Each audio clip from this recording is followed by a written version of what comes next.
देखिए, आज का टॉपिक है आपका द सेल, यानी कि कोशिका।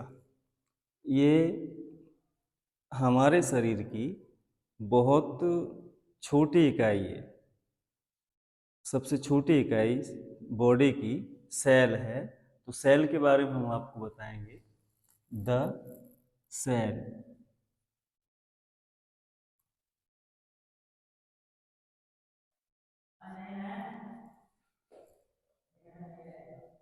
The cell is the structural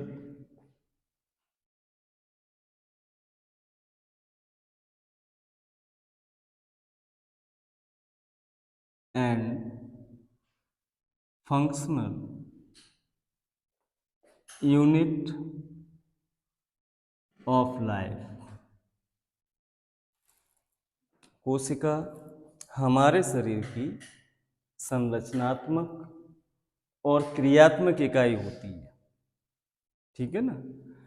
ये एनिमल सेल अलग होता है, प्लांट सेल अलग होती है। सेल दो प्रकार की, एक तो होती है प्लांट सेल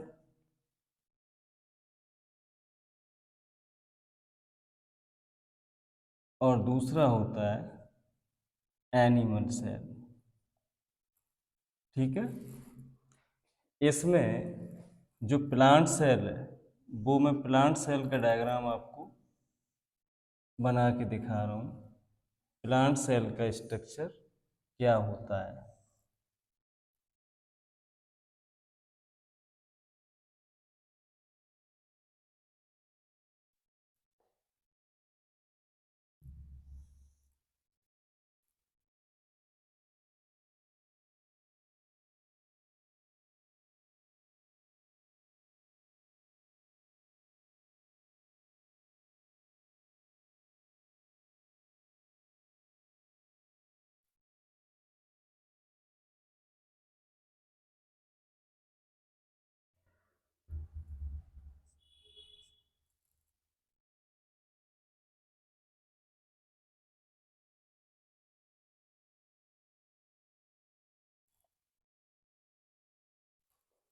ये प्लांट सेल है।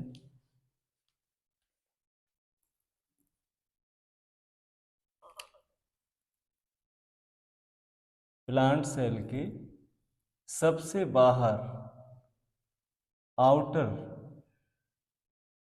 में एक वॉल होती है, जिसे हम सेल वॉल कहते हैं। ये सेल वॉल एनिमल सेल में नहीं पाई जाती। इसका नाम सेल वॉल है। सेल वॉल एनिमल सेल में नहीं पाई जाती है। एनिमल सेल में सेल मेम्ब्रेन पाई जाती है। तो सेल मेम्ब्रेन दोनों में पाई जाती है, प्लांट सेल में भी और एनिमल सेल में भी। सेल वॉल केवल प्लांट सेल में पाई जाती है, जो सेलुलोज की बनी होती है। इसके बीच में एक गोलाकार स्ट्रक्चर होती है,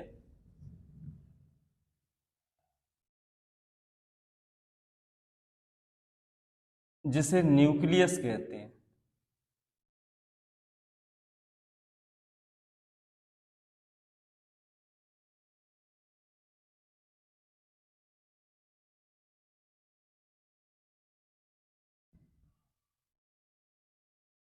जैसे हमारे बॉडी में बॉडी के सभी फंक्शन को हमारा ब्रेन कंट्रोल करता है, उसी तरह से इस सेल के सभी फंक्शन को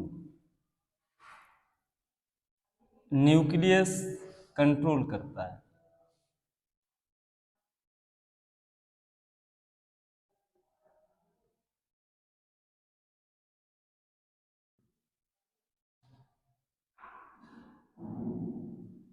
ये न्यूक्लियस है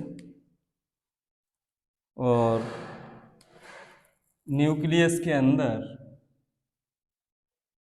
एक बहुत ही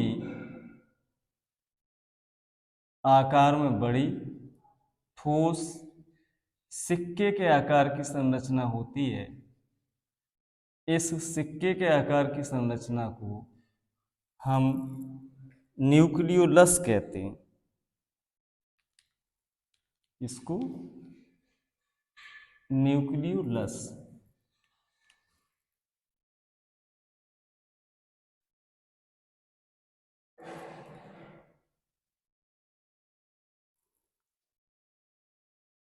इसके अंदर कुछ थ्रेड्स लाइक स्ट्रक्चर, धागेनुमा संरचनाएं होती हैं। इन धागेनुमा संरचनाओं को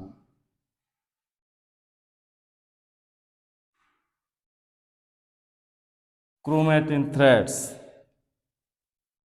इनको हम क्रोमैटिन थ्रेड्स यानी कि क्रोमैटिन धागे कहते हैं।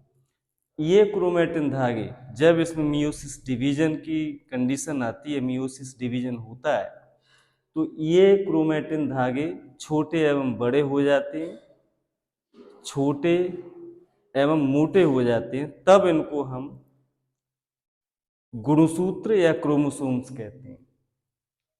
इसके अंदर एक द्रव भरा रहता है। इस द्रव को हम न्यूक्लियोप्लाज्म कहते हैं।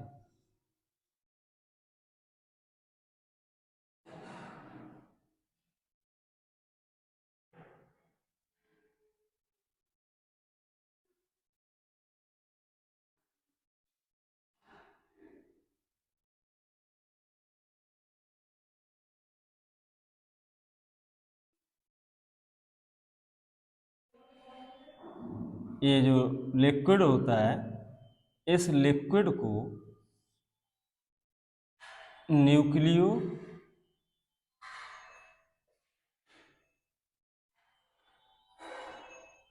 प्लाज्म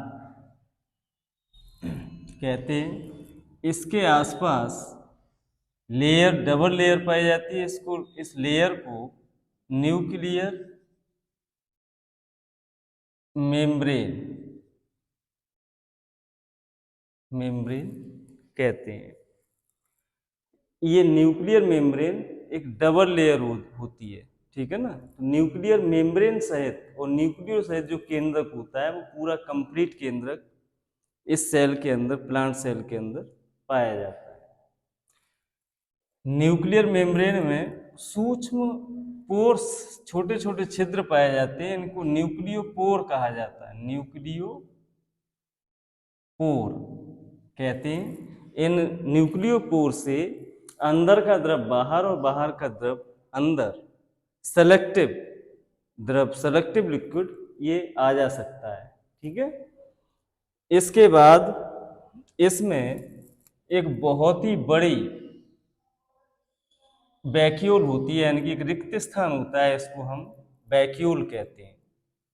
इसका नाम वैक्यूल है, वैक्यूल। इसमें जो भरा लिक्विड रहता है, इसको सेल सेप कहते हैं। जो लिक्विड भरा रहता है उसको हम सेल सेप कहते हैं।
ये जो इस तरह की संरचनाएं इसमें पाई जाती हैं, इन संरचनाओं को माइटोकॉन्ड्रिया माइटोकॉन्ड्रिया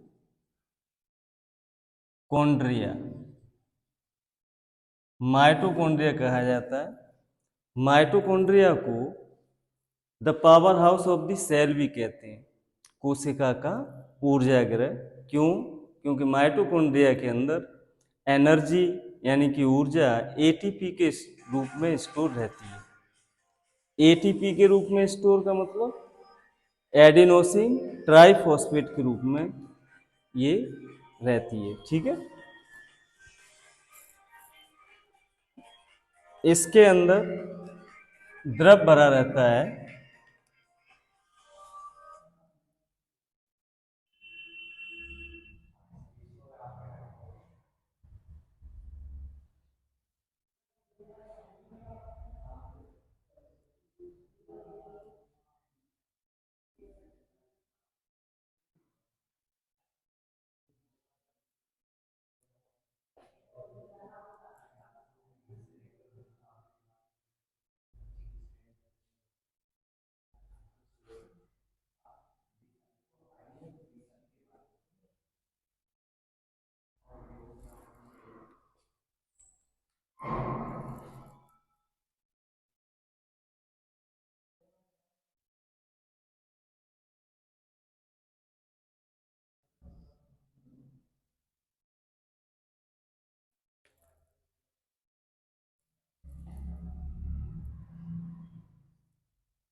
बाहर केंद्रक से लगा हुआ एक जाल पाया जाता है। इस जाल को हम एंडोप्लाज्मिक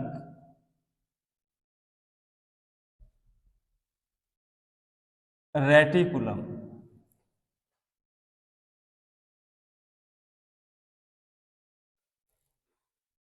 एंडोप्लाज्मिक रेटिकुलम कहते हैं। ये एंडोप्लाज्मिक रेटिकुलम के ऊपर और न्यूक्लियर मेम्ब्रेन के ऊपर कुछ दानेदार स्ट्रक्चर पाए जाते हैं। छोटे छोटे दाने को राइबोसोम कहते हैं। राइबोसोम, ये राइबोसोम्स न्यूक्लियर मेम्ब्रेन के ऊपर तो पाए जाते हैं, लेकिन साथ ही ये राइबोसोम्स एंडोप्लाज्मिक रेटिकुलम के ऊपर भी पाए जाते हैं। तो एंडोप्लाज्मिक रेटिकुलम दो प्रकार के होते हैं, एक स्मूथ वॉल्ड एंडोप्लाज्मिक रेटिकुलम और दूसरा tuberculate endoplasmic reticulum. Endoplasmic reticulum पर जिस एंडोप्लाज्मिक रेटिकुलम पर ये दानेदार स्ट्रक्चर यानी कि राइबोसोम पाए जाते हैं उसको ट्यूबरकुलेट या रफ एंडोप्लाज्मिक रेटिकुलम कहते हैं, और जिस पर ये राइबोसोम नहीं पाए जाते हैं उसको स्मूथ वॉल्ड राइबोसोम कहा जाता है। तो दो प्रकार के होते हैं, एक तो ये ट्यूबरकुलेट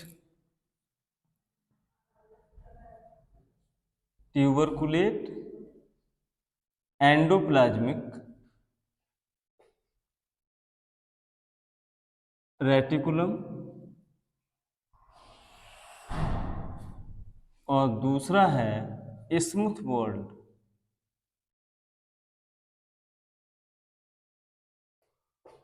एंडोप्लाज्मिक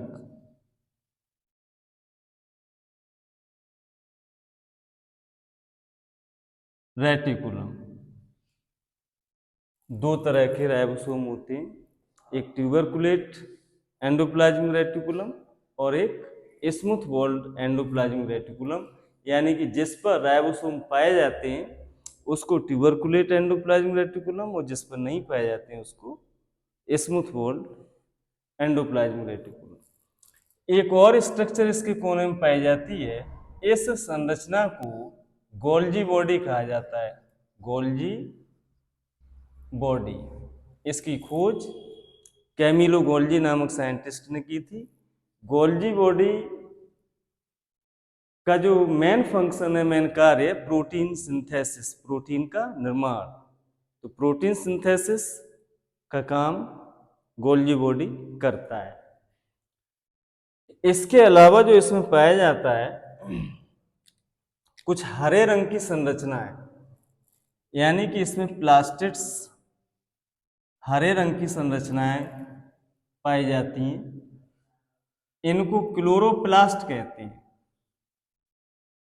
क्लोरोप्लास्ट।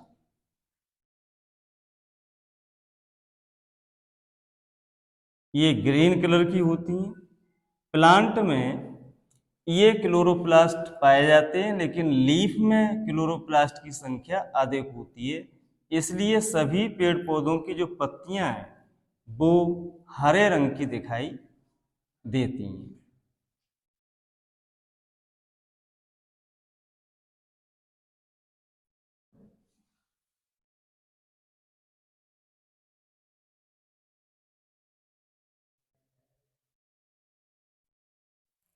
इनकी प्रेजेंटेशन के कारण, यानी कि प्लास्टिड्स क्लोरोप्लास्ट की प्रेजेंटेशन के कारण हमारे पौधों की जो पत्तियां हैं वो कैसी दिखाई देती हैं? ग्रीन कलर की, हरे रंग की पत्तियां दिखाई देती हैं। ये प्लास्टिड्स तीन प्रकार के होते हैं, एक क्रोमोप्लास्ट, ल्यूकोप्लास्ट और क्लोरोप्लास्ट। जो क्रोमोप्लास्ट होता है वो कलर्ड होता है और क्रोमोप्लास्ट फ्लावर्स में और फ्रूट्स में पाया जाता है। ल्यूकोप्लास्ट कलरलेस होता है, ये ल्यूकोप्लास्ट पौधे की जड़ में पाया जाता है। और क्लोरोप्लास्ट हरे रंग का होता है, जो पौधे के हरे तनों में या लीफ में पाए जाते हैं। इस क्लोरोप्लास्ट के कारण ही पेड़ पौधों की पत्तियां हरे रंग की दिखाई देती हैं। तो इस तरह से ये कंप्लीट जो डायग्राम है वो प्लांट सेल का है। अब इसमें एक डिफरेंस आपको दिखाई दे रहा होगा, एक तो सेल वॉल का, एक क्लोरोप्लास्ट का। जो सेल वॉल है, ये सेल वॉल प्लांट सेल में तो पाई जाती है, लेकिन एनिमल सेल में नहीं पाई जाती है। एनिमल सेल में केवल सेल मेम्ब्रेन होती है। इसके अलावा जो प्लास्टिड्स हैं, क्लोरोप्लास्ट, ये क्लोरोप्लास्ट प्लांट सेल में तो पाए जाते हैं, लेकिन एनिमल सेल में ये क्लोरोप्लास्ट नहीं पाए जाते। साथ ही आपको ये दिखाई दे रहा है बहुत बड़ा खाली स्थान, इसको हम वैक्यूल कहते हैं। वैक्यूल, ये वैक्यूल प्लांट सेल में तो होती है, लेकिन एनिमल सेल में वैक्यूल नहीं होती है। प्लांट सेल में बहुत बड़ी वैक्यूल होती है, एक या एक से अधिक वैक्यूल्स पाई जाती हैं, लेकिन एनिमल सेल में ये वैक्यूल्स या तो होती नहीं है या बहुत छोटी होती है, सूक्ष्म मात्रा में पाई जाती हैं। ये वैक्यूल्स जो सेल का अतिरिक्त जल है, उस अतिरिक्त जल को ये कम करती हैं, बाहर निकालती हैं। जो क्लोरोप्लास्ट है, क्लोरोप्लास्ट में एक क्लोरोप्लास्ट की जो संरचना है, ठीक संरचना जो है इसकी, इस क्लोरोप्लास्ट की जो लेयर होती है वो ठीक डबल मेम्ब्रेन का ये क्लोरोप्लास्ट होता है, डबल मेम्ब्रेन का। इसके अंदर कुछ सिक्के के समान संरचनाएं एक के ऊपर एक रखी रहती हैं। इन सिक्के के समान संरचनाओं को हम ग्रेना या ग्रेनम कहते हैं, यानी कि ग्रेना या ग्रेनम। जो एक है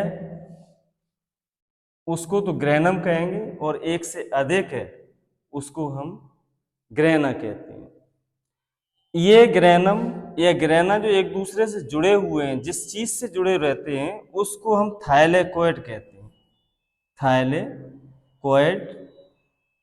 और इसमें जो द्रव भरा रहता है, इस द्रव को हम स्ट्रोमा कहते हैं, स्ट्रोमा। इसके अंदर पाया जाने वाला जो क्लोरोप्लास्ट है, इस क्लोरोप्लास्ट को the kitchen of the cell कहते हैं। क्यों?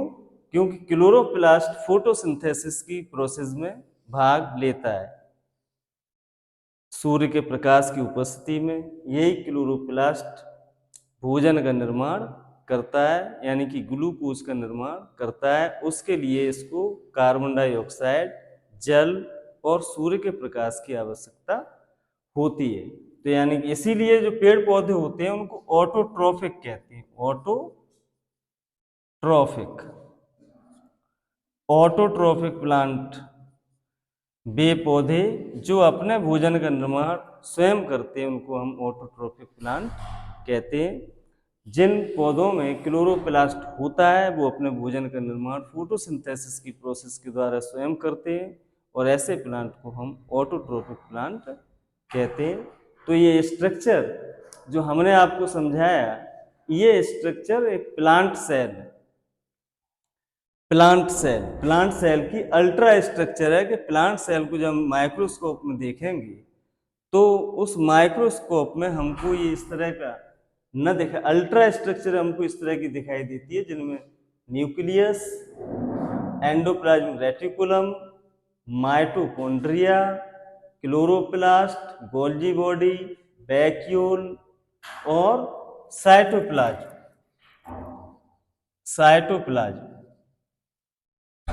पाया जाता है। एनिमल सेल और प्लांट सेल में सिर्फ यही डिफरेंस होता है। मैंने 3 डिफरेंस बताए थे, यानी कि सेल वॉल एनिमल सेल में नहीं पाई जाती है। एनिमल सेल में सेल वॉल के स्थान पर सेल मेम्ब्रेन होती है। वैक्यूल एनिमल सेल में नहीं पाई जाती है या बहुत छोटी पाई जाती है, प्लांट सेल में बहुत बड़ी होती है। इसके अलावा क्लोरोप्लास्ट एनिमल सेल में नहीं पाया जाता है और प्लांट सेल में क्लोरोप्लास्ट पाया जाता है। ये इन दोनों में डिफरेंस है। सेल की सबसे पहले डिस्कवरी रॉबर्ट हुक नामक साइंटिस्ट ने 1665 ईस्वी में अपने द्वारा निर्मित माइक्रोस्कोप के द्वारा सबसे पहले सेल को किसने देखा था? रॉबर्ट हुक ने। जब इसकी खोज की उसके बाद साइंटिस्टों ने इसके बारे में अधिक जानकारी जुटाई, जिससे हमको ये स्ट्रक्चर, उसकी संरचना देखने को मिली। तो सेल हमारे शरीर की या सभी जीवों के शरीर की बहुत छोटी एक संरचनात्मक और क्रियात्मक इकाई होती है। उम्मीद है आपको समझ में आया होगा। Thank you.